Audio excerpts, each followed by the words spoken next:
Friends, તો હું રેણુકા મારી ધ્રુવી રસોઈમાં તમારું સ્વાગત કરું છું. તો આજે આપણે બનાવવાના છીએ પાણીપુરીની પકોડી. તો પાણીપુરીની પકોડી બનાવવા માટે આપણે આ રીતેની સોજી લીધી છે, જે મોટીવાળી આવે એ. તો સૌપ્રથમ આપણે તેને ચાળીને લેવાની છે. તો 1 કપ સોજી લીધી છે અને 1 કપ ઘઉંનો લોટ લીધો છે. તો ચલો બંનેને ચાળી લઈએ અને પછી સરસ લોટ બાંધી લઈએ.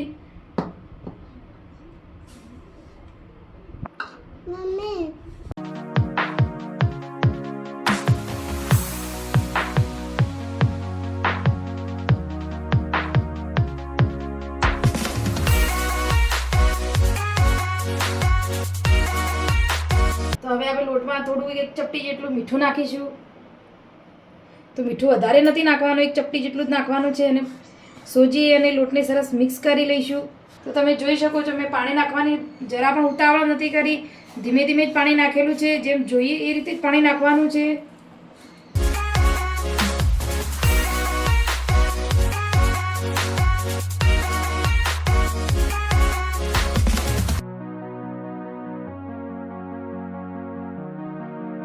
તો તમે જોઈ શકો છો, એકદમ સરસ આપણે લોટ ભેગો કરી લીધો છે.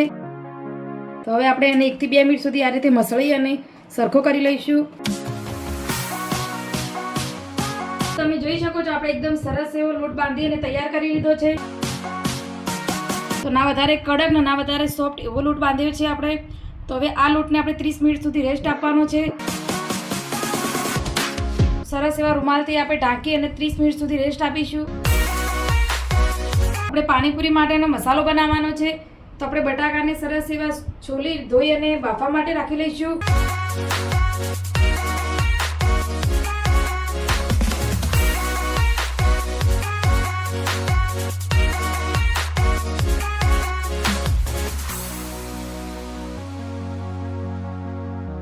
તો હવે આપણે ચણા અને બટાકાને સરસ એવા બાફી લઈશું. તો 4 થી 5 વિસલ વગાડી અને સરસ એવા બાફી લઈએ. તો હવે આપણે પાણીપુરીનું પાણી બનાવવાનું છે. તો તેની અંદર જે આપણે પેસ્ટ એડ કરવાની છે પુદીનાની, એ ચટણી બનાવી લઈશું. તો 3 લીલા મરચાં લીધા છે, 1 ચમચી જીરું લીધું છે, 1 ટુકડો આદું લીધું છે, પુદીનાના પાન લીધા છે, એનાથી વધારે આપણે ધાણાના પાન લીધા છે. ચલો બધાને મિક્સ કરી અને સરસ રીતે પીસી લઈએ.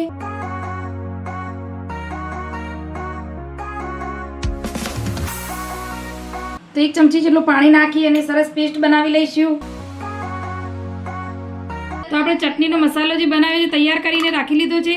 સાથે આપણે પાણી બનાવવાનું છે. તો પાણીની અંદર આપણે 1 સ્લાઇસ બરફની નાખી અને પાણી ઠંડુ કરી લીધેલું છે. તો હવે તેની અંદર આપણે થોડોક મસાલો નાખીશું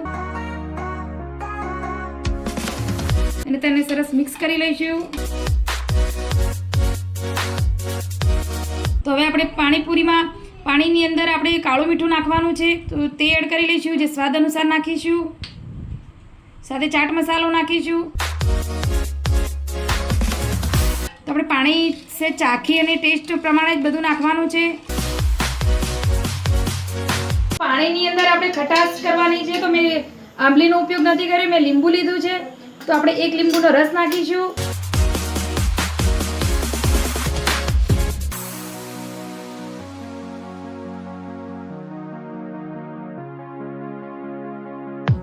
તો પાણી એકદમ સરસ રીતે એવું તૈયાર થઈ ગયું છે. તો હવે આપણે ઉપરથી થોડાક સુધારેલા કોથમીરના પાન નાખીશું. તો આપણે ચણા અને બટાકા સરસ બફાઈ ગયા છે. તો હવે તેની અંદર પણ મસાલો કરી લઈશું. તેની અંદર પણ મસાલો કરવા માટે જે આપણે પુદીનાની અને જે ચટણી બનાવેલી રાખેલી છે તે એડ કરીશું.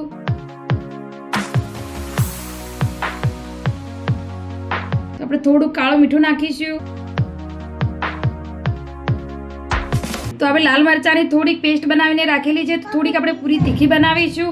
તો મસાલામાં આપણે થોડુંક લાલ મરચું પાવડર નાખી લઈશું. તો એને પણ સરસ મિક્સ કરી લઈશું. તો હવે આપણે લોટને 30 મિનિટ જેવું થઈ ગયું છે. તો તેને પણ ચેક કરી લઈએ. તમે જોઈ શકો છો, લોટ એકદમ સરસ રીતે સેટ થઈ ગયો છે. તો હવે તેને ફરીથી આપણે મસળી લઈશું.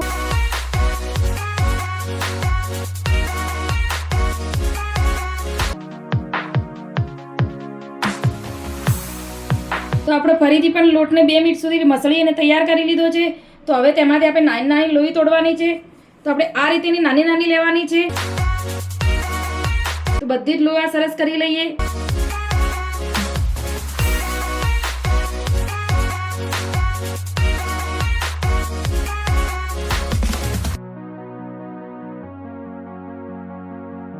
બધી જ સરસ નાના નાના લુવા કરી અને તૈયાર કરી લીધા છે. તો હવે તેની ઉપર આપણે થોડો કોરો લોટ સ્પ્રિંકલ કરી લઈશું. લુવાને સરસ આ રીતે કાઢી લીધા છે. તો જેમ કે સુકાય ના એટલા માટે આપણે આ રીતે ઢાંકી અને રાખીશું. તો આપણે આ રીતનો એક કોટન રૂમાલ લઈશું જે સેજ બહેનો કરીને રાખીશું. તો તેની ઉપર આપણે પાણીપુરી જે બનાવીએ છીએ પૂરી એ રાખવાની છે. તો હવે આપણે પાણીપુરીને વણી લઈએ.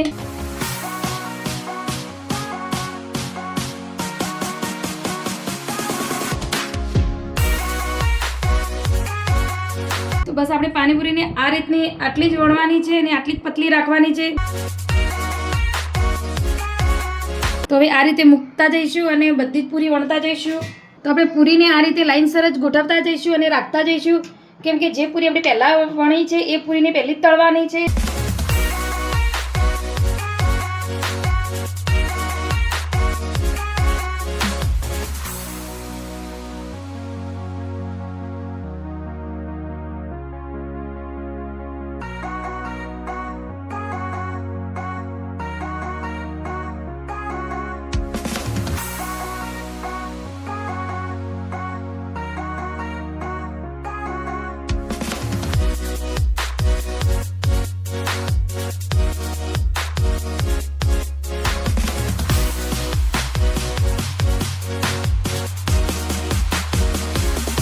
આપણે પૂરી બધી જ વણીને તૈયાર કરી લીધી છે. સાથે તેલ પણ સરસ ગરમ થઈ ગયું છે. તો હવે આપણે પૂરીને તળી લઈશું. તો આપણે પૂરીની તળતા પહેલાં જે રૂમાલની આપણે પૂરીની નીચેનો ભાગ છે એ તેલમાં નાખીશું અને આ રીતે હલાવતા રહીશું. તો આ રીતે આપણે પૂરી નાખતા જઈશું અને સરસ હલાવી અને ફુલાવતા જઈશું.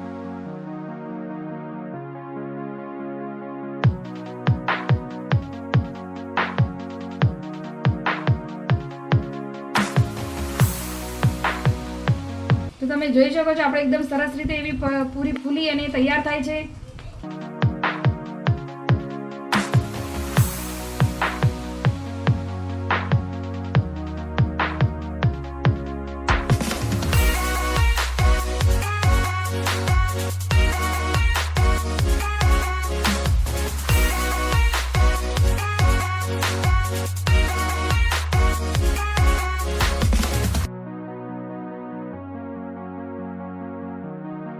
તો બસ આ રીતે ગોલ્ડન બ્રાઉન થાય એટલે આપણે કાઢી લેવાની છે બહાર.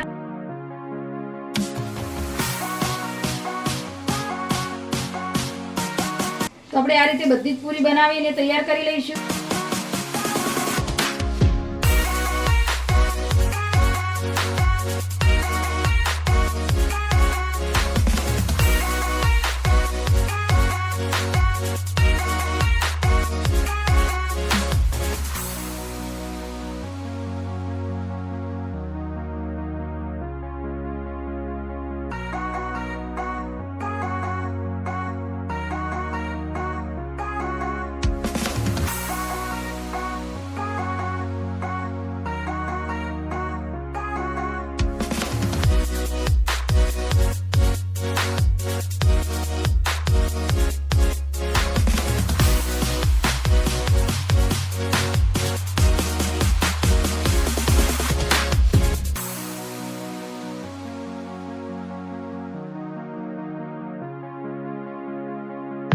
તો ફ્રેન્ડ્સ તમે જોઈ શકો છો આપણે સરસ પાણીપુરી બની અને તૈયાર છે.